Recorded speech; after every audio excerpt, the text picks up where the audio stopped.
Justice means much more than the sort of thing that goes on in law courts. It is the old name for everything we should now call fairness.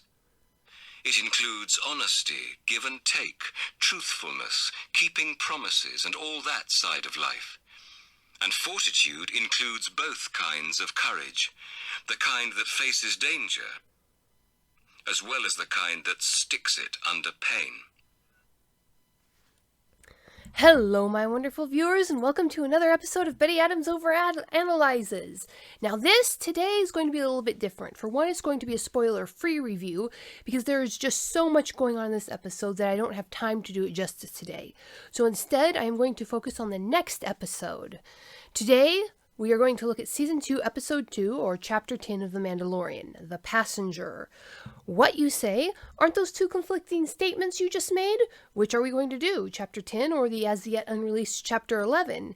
Patience, my wonderful viewers. You see, I am very, very afraid of the next episode of this Chapter 11. The part of me that never quite healed from Bambi, from Old Yeller, or from the death scene in Charlotte's Web, is throbbing in anticipation as we face the next chapter of the story. Why, you ask? Why am I preparing my feels to be stabbed brutally? Oh, my ever-loving Force Ghost, have I told you how much I love this show? Have I? Look, I can't bury the lead here. Before this episode, The Mandalorian existed on the same stage as the first 3 Star Wars movies. It was equal with the best of the episodes of the Clone Wars television show, and within spitting distance of competing with the first 3 movies. With The Passenger, I will voice what is probably going to be an unpopular opinion. Chapter 9 and 10 together are the best Star Wars movie ever made. Better than A New Hope, better than The Empire Strikes Back. And the only reason I am adding them both together is the runtime. And if this season does the same 3-part opening that the last one pulled, I think even that will not be an argument by the end of Chapter 11. The only argument against this ranking I will allow is that we stand so tall only because we stand on the shoulders of giants. I freely honor our ancestors and will admit that A New Hope paved the way for this marvel of cinema. That the limitations of the tech in the 70s, and more so the limitations of what we had learned to do with that tech, fed into the comparison. But be that as it may, The Mandalorian is a better cinematic masterpiece than A New Hope. And this is me we are talking about. I am one of those freaks who clings to the old ways to the point that I still feel the sting of resentment at the internal combustion engine replacing the horse. But what about the giants upon whose shoulders this show stands? Jim, I am going to create my own reality, Henson. We are standing on his shoulders and he is lifting us up to see this. The second episode was as much an homage to the father of the Muppets as it was anything else. Aliens, we get aliens, so many different kinds of aliens. These were not actors in rubber masks. These were creations of the mind. Sure, they weren't terribly inventive, for all that they were very creative. This was nothing truly otherworldly in them. On the other hand, as we have absolutely no measure for what a real alien would look like, I can't say that they didn't look like real aliens, but they were not actors in suits. These were, well, Muppets. Like, including this one, when Mando first walks into this room, that my first thought when I looked at him was, that one looks like a Sesame Street Muppet. But anyway, like all the Muppets, they were acting. But the acting for a Muppet character, it's 2 or 3 degrees distance from the actors.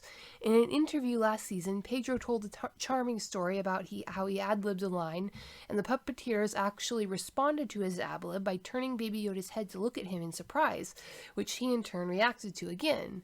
So there I was doing improv with a puppet, Pedro said with a laugh.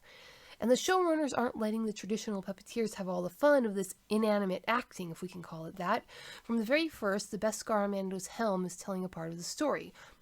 You can see that the consequences of the last episode literally etched on his face. It is a brilliant moment displaying plot continuity. Your happy fan brain has gotten used to seeing the shiny on top of Mando's head by now, and when the shiny doesn't, your brain goes, grrr, what? Then the camera zooms in and you see the yellowing Krat spit blocking the reflections. Here is a hot topic to debate because my absolute favorite item of this inanimate acting is too distinctive to reference directly without spoiling. So instead I'm going to throw a bone of contention to my audience and see what they make of it. Is a spaceship an inanimate object, especially when it is not under active control but is moving on either autopilot or inertia? Debate. But the Razor Crest, be it animate or inanimate, is 100% a character in this show, just as much as Baby Yoda is. Speaking of our second favorite Green Muppet, well, he's still putting things in his mouth that he probably shouldn't, but that's no surprise to anybody. But overall, the episode displays the delightful genius of the previous season, the genius of what I called corkscrew plot twists, because with all of these episodes, you know where the plot is going pretty much from the get-go. But every 3 minutes, the plot twists sideways in a way that you didn't expect. You know where we're going eventually, but getting there is far more than half the fun. There is only one reasonably large plot twist that I absolutely did not see coming. The rest of them were moderately surprising. Overall, however, this was an episode made of 100% recycled materials. I have seen this episode before. You have seen this episode before. And neither of us is going to care about that a whit because we are having so much fun. Although, I find myself envying a little the younger fans. Those two, this is their first introduction into this genre, and they're seeing it for the first time here, done so spectacularly well with the pinnacle of technology. They're seeing the story for the first time. That's going to be something special for them. But you demand, what of your fear that you mentioned at the beginning of this episode? What of your dread? What of your expectant feels waiting to be stabbed? Okay, I'll get to that. See, Chapter 9, it was about the virtue of justice and the first half of the virtue of fortitude. Cobb Vanth recognized the justice of giving the armor to Mando, even though there was no legal reason for him to do so. And Mando recognized the justice of repaying Cobb for the armor, even though the code did not strictly require him to. And this theme of justice runs through the entire episode. There's little riffs on it. Payments, other things like that. So the first episode, it was just riffing on this theme of justice with the first half of the virtue of fortitude, or as we call it, courage. For that they had to go. Cobb and Mando together had to go beard the lion in his den, or display half of the virtue of fortitude, the half that faces immediate danger. However, there is another side to the traditional definition of fortitude, as we heard from our beloved C.S. Lewis at the start of this episode. He described it to the people of London as the bombs fell around them.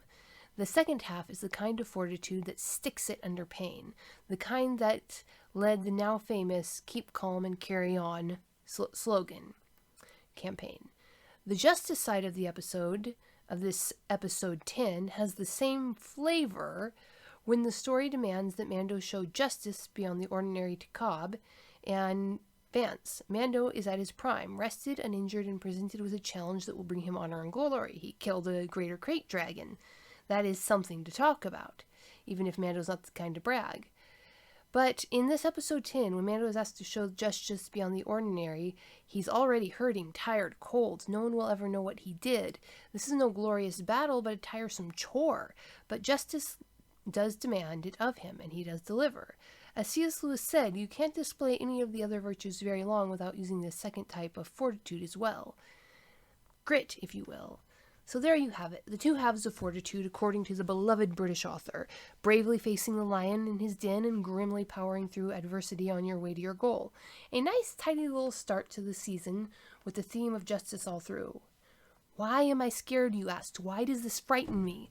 Because Season 1 started with a 3-part introductory arc, and despite what C.S. Lewis said to the masses of London, there is a third acknowledged type of fortitude.